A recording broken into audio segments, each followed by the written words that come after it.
au député de Nanaimo Ladysmith.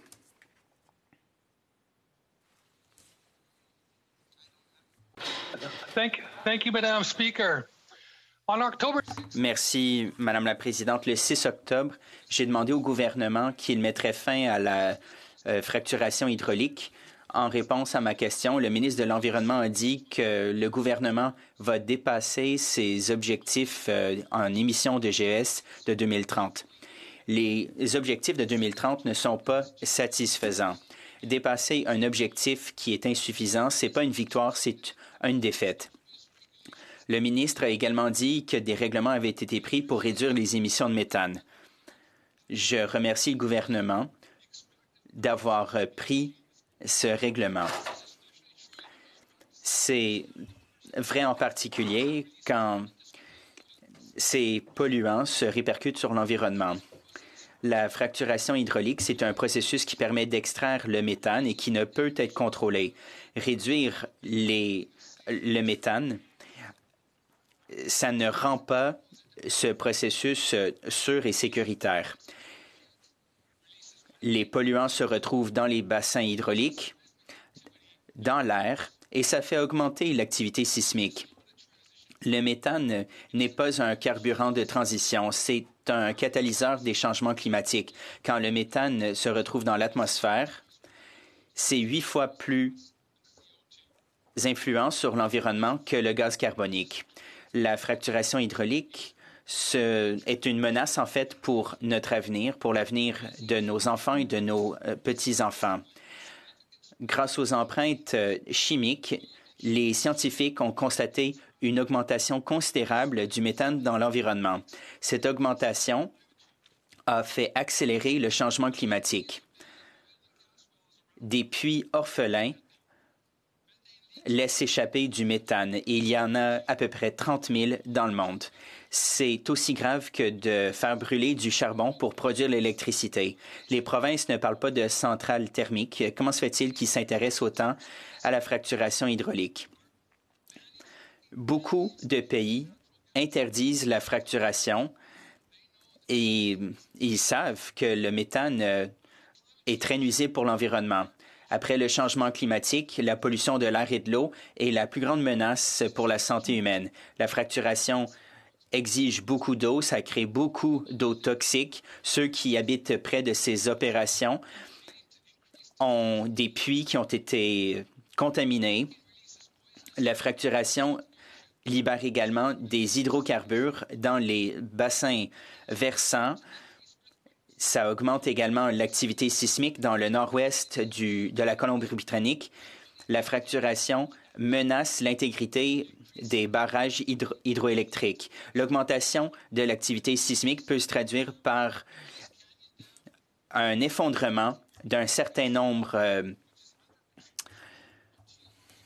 de barrages hydroélectriques.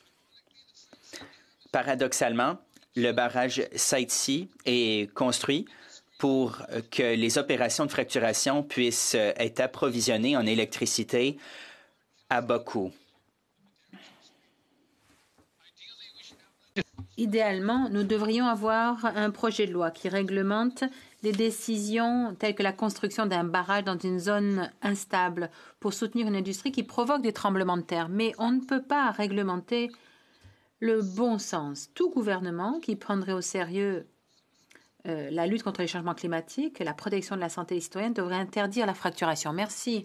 Honorable secrétaire parlementaire du ministre de l'Environnement et des changements climatiques. Présidente, et merci à mon collègue de Nanaimo Ladysmith pour sa question. Madame Speaker.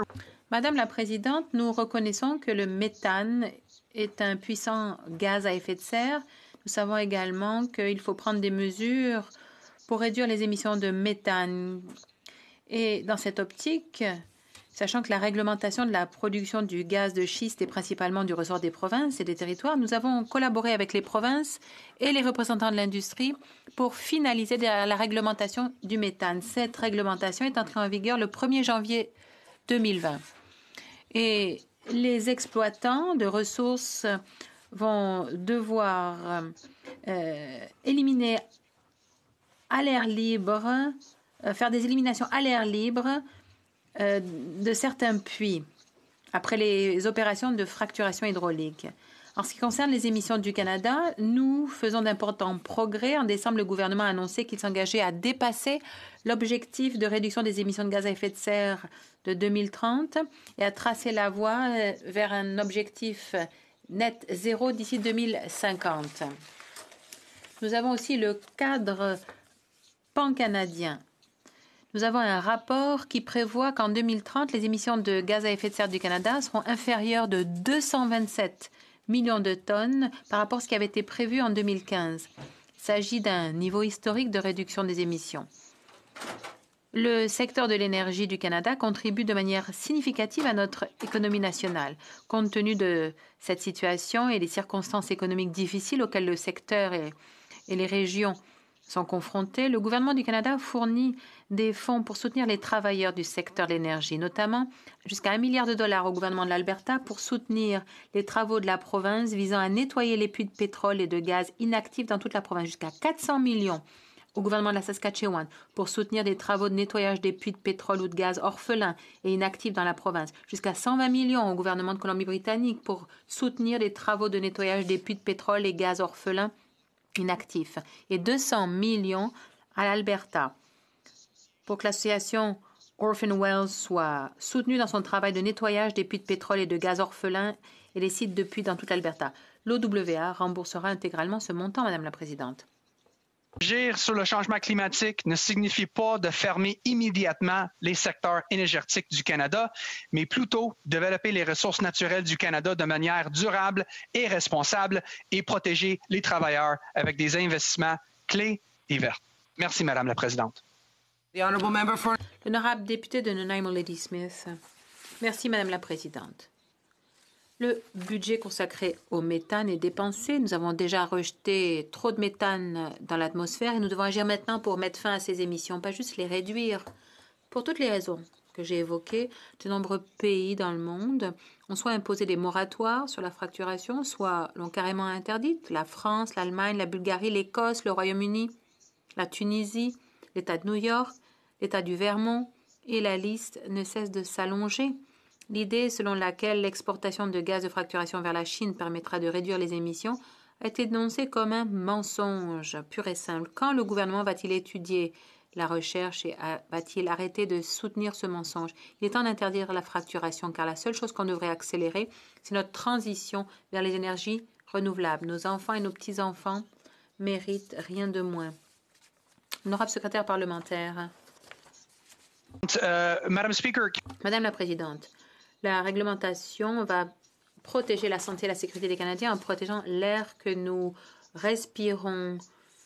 Nous allons réduire la présence de certains gaz. Il y a des composantes volatiles qui ont des effets sur la santé, notamment sur les poumons, les attaques d'asthme, entre autres. Et c'est pour ça que nous prenons des mesures.